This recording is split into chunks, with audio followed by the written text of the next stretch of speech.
E uma pessoa pergunta como será a próxima raça humana e como será o planeta. A próxima raça humana estará muito mais próxima à luz e à sabedoria da alma do que esta raça.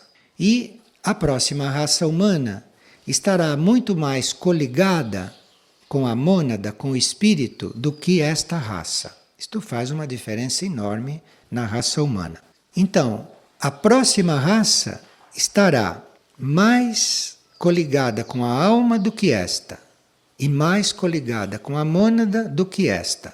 Portanto, a próxima raça terá mais luz, terá mais sabedoria, saberá lidar diferentemente com as coisas, muito diferente de como esta raça atual lida.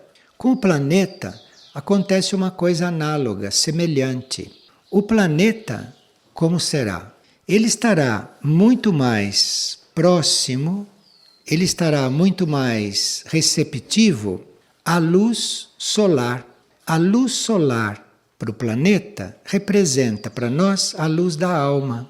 Então, nós seremos mais evoluídos quando a luz da alma fluir sobre nós. O planeta será mais evoluído quando a luz solar, a luz interior solar, fluir mais sobre ele.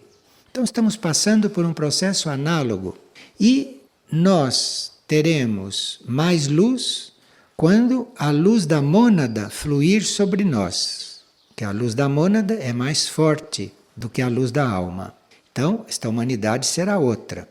E o planeta será outro quando aquilo que corresponde à luz espiritual do Sol estiver fluindo mais sobre ele. Então, para o planeta, a alma é o Sol. E para o planeta, a mônada é o centro do Sol, é o Sol espiritual. Então, quando isto fluir mais sobre o planeta, será um outro planeta. E para a humanidade, a alma e a mônada correspondem a esta luz maior. Então aí será realmente outra humanidade. E por ter despertado nesta luz, e pela humanidade ter expandido esta luz em si, ela poderá estar mais afinada com a hierarquia. Então, em vez de fazer as coisas que ela faz e do jeito que ela faz, que a maioria destas coisas não estão em um plano evolutivo, a partir deste momento, quando esta humanidade estiver na luz da alma e na luz da mônada, tudo o que ela fizer vai estar no plano evolutivo. Então, tudo aquilo que ela fizer vai aproximá-la da hierarquia espiritual.